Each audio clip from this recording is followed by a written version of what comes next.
নমস্কার বন্ধুরা, test best রেসিপিতে সবাইকে স্বাগত। আজ আমি আপনাদের সাথে শিম দিয়ে দুর্দান্ত স্বাদের একটা রেসিপি শেয়ার করতে চলেছি। এর আগে অনেকগুলো শিমের রেসিপি আপনাদের সাথে শেয়ার করেছি। আজকের রেসিপিটা বানানো যেমন সহজ, সেই রকম খুব কম সময়ে তৈরিও করে নেওয়া যায়। আর এই শিমের রেসিপিটা খেতে এতটাই ভালো হয় যে পুরো ভাত শুধু এই শিমের রেসিপি দিয়েই খেয়ে ফেলতে পারবেন। তাহলে চলুন আজকের এই শিমের রেসিপি দেখে নেওয়া যাক। শিম বানানোর জন্য আমি আজকে এখানে নিয়ে নিয়েছি 250 গ্রাম শিম। শিম অনেক ধরনের হয়, আজকে আমি একটু বড় আর এই রকম চ্যাপ্টা শিমগুলোকে নিয়েছি। আমরা প্রথমে শিমগুলোকে একটু আলোর দিকে এই রকম করে ধরব। দেখুন, ঠিক এই রকম করে শিমগুলোকে আলোর দিকে ধরব। দেখতেই পাচ্ছেন শিমের ভেতরে কিন্তু আমরা পরিষ্কার দেখতে পাচ্ছি। শিমের মধ্যে অনেক সময় কিন্তু পোকা থাকে, তো এই রকম যদি আমরা শিমটাকে আলোর দিকে ধরি তাহলে আমরা শিমের মধ্যে পোকা আছে কিনা চেক করে নিতে পারবো।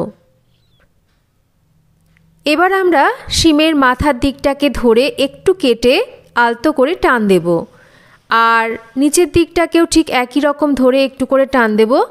দেখুন, শিমের মধ্যে যে আঁশ সেটা কিন্তু খুব সহজে এইভাবে উঠে আসে। আর এই আঁশগুলোকে আমাদের ভালো করে ছাড়িয়ে নিতে হবে। আঁশগুলো থেকে গেলে আমরা কিন্তু এই যখন শিম রান্না করব, খাওয়ার সময় আঁশগুলো মুখে পড়লে সেটা একদমই খেতে ভালো লাগবে না। আমি শিমের আঁশগুলোকে ভালো করে ছাড়িয়ে নিয়ে ফিরে আসছি। সমস্ত শিমের আঁশগুলোকে আমি ছাড়িয়ে নিয়েছি। যদি একটু আধটু আঁশ থেকে থাকে, পরে কিন্তু আমরা শিমগুলোকে কাটার সময় আঁশটাকে ভালো করে ছাড়িয়ে নেব। শিমগুলো দেখুন বেশ বড়, তাই আমি শিমগুলোকে মাঝখান থেকে কেটে দুটো ভাগ করে নিচ্ছি। যদি শিমগুলো ছোট হয় তাহলে কিন্তু শিম কাটার দরকার নেই, গোটা গোটাই রেসিপিটা রান্না করার জন্য রাখতে পারেন। আর শিম দেখুন অল্প আধটু যদি এই রকম আঁশ থেকে যায়, এই রকম মাঝখান থেকে কেটে নেওয়ার সময় আঁশটাকে কিন্তু একটু ভালো করে ছাড়িয়ে নেবেন। আঁশগুলো থেকে গেলে আঁশগুলো মুখে পড়লে কিন্তু একদমই খেতে ভালো লাগবে না। তো আমি প্রত্যেকটা শিমকে এই রকম 2 ভাগে কেটে ভাগ করে নিচ্ছি। শিম আমার কেটে নেওয়া হয়ে গেছে। এবার আমরা এই শিমগুলোকে একটু ভালো করে ধুয়ে নেব। রান্নাটা আমরা করব সর্ষের তেলে, তার জন্য আমি পরিমাণ মতন তেল গরম করে নিচ্ছি।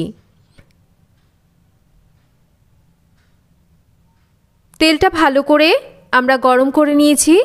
এবার এই তেলের মধ্যে আমরা দিয়ে দেব অল্প একটু কালো জিরে। আমরা কয়েক সেকেন্ড কালো জিরেটাকে একটু এই রকম ভেজে নেব। এবার আমরা ভালো করে কেটে ধুয়ে নেওয়া শিমগুলোকে দিয়ে দিচ্ছি। সামান্য একটু লবণ দেব, যাতে করে শিমের মধ্যে লবণটা ঢোকে আর শিমটা খেতে ভালো লাগে। পরেও কিন্তু আবার লবণ ব্যবহার করব। একবারে লবণ দিয়ে দিলে শিমটা লবণ কাটা হয়ে যেতে পারে। এবার আমরা এই লবণ দিয়ে শিমটাকে একটু নাড়াচাড়া করে ভেজে নেব।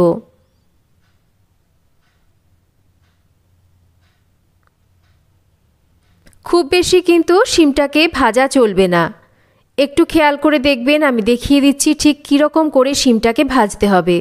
ঠিক এই রকম আলতো করে শিমটাকে ভেজে নিতে হবে। আর খুব বেশি যদি শিমটাকে আমরা ভেজে নিই তাহলে রান্না করলেও দেখতে যেমন ভালো লাগবে না, সেই রকম শিমটা কিন্তু একটু শিটে ভাব হয়ে যায়। এবার আমরা এর মধ্যে দিয়ে দেব ছোট কাপের 1 কাপ জল। জলটা ফুটতে শুরু করলে আমরা ঢাকা দিয়ে এবার শিমটাকে রান্না করব। আমরা ততক্ষণ মশলা তৈরি করব। এখানে নিয়ে নিচ্ছি 2 ধরনের সর্ষে, সামান্য করে একটু গোটা জিরে নিচ্ছি এখানে পোস্ত, কিছুটা এখানে নিয়ে নিচ্ছি গোলমরিচ, আর বেশ কয়েকটা কাঁচা লঙ্কা নিচ্ছি। এবার অল্প জল দিয়ে আমরা মশলার পেস্ট তৈরি করে নেব। মশলার পেস্ট আমি তৈরি করে নিয়েছি। ঢাকাটা এদিকে সরিয়ে নিচ্ছি। বেশ কিছুক্ষণ হয়ে গেছে।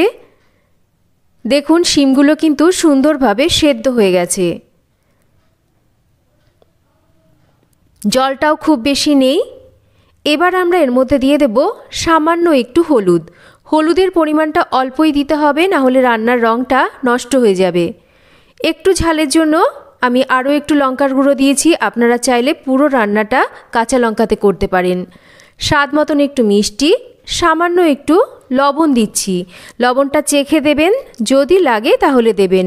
বেটে নেওয়া মশলা আর 2 থেকে 3টে চিড়ে নেওয়া কাঁচা লঙ্কা দিচ্ছি।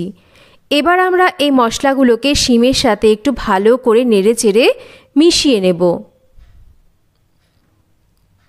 আবারও আমরা ঢাকা দিয়ে একদম কম আঁচে রেখে শিমটাকে 4 থেকে 5 মিনিট রান্না করব। 4-5 মিনিট হয়ে গেছে, ঢাকাটা সরিয়ে নিয়েছি। শিম কিন্তু আমাদের প্রায় হয়ে এসছে। আর আমরা সাধারণত এই শিম পাতুরিতে সর্ষে পোস্ত বাটা দিয়ে করে থাকি, কিন্তু আজকে আমার মতন এইভাবে মশলাটা মিশিয়ে রান্না করে খেয়ে দেখবেন। এর স্বাদ আর গন্ধ কিন্তু একদম অন্যরকম হয়, খেতে কিন্তু বেশ ভালো লাগে। এবার আমরা নামানোর আগে এর মধ্যে দিয়ে দেব আরও একটু কাঁচা সর্ষের তেল। এতে করে বেশ সুন্দর একটা ঝাঁঝ আসবে আর গরম ভাতে মেখে খেতে এটা দুর্দান্ত লাগবে। তেলটাকে দিয়ে আমরা একটু নাড়াচাড়া করে নিচ্ছি। এবার আমরা গ্যাসের ফ্লেম বন্ধ করে দেব। শিম পাতুরি আমাদের একদম রেডি। দেখুন আমরা কিন্তু এটা গরম ভাতে এবার সার্ভ করতে পারি। এক থালা গরম ভাত শুধু এই শিমের রেসিপি দিয়েই কিন্তু খেয়ে ফেলা যায়। আপনারা রেসিপিটা বাড়িতে একবার এইভাবে ট্রাই করে দেখতে পারেন। আশা করছি আপনাদের সবার রেসিপিটা ভালো লাগবে। কেমন লাগলো আজকের এই শিমের রেসিপি একটা কমেন্ট করে জানাবেন। আর রেসিপি ভালো লাগলে একটা লাইক করবেন, রেসিপিটা শেয়ার করবেন। আর যদি চ্যানেল সাবস্ক্রাইব করা না থাকে তাহলে চ্যানেলটাকে সাবস্ক্রাইব করবেন। সবাই ভালো থাকবেন। আবার ফিরে আসব নতুন কোনো রেসিপি নিয়ে। আর এতক্ষণ আমার সাথে থাকার জন্য অসংখ্য ধন্যবাদ।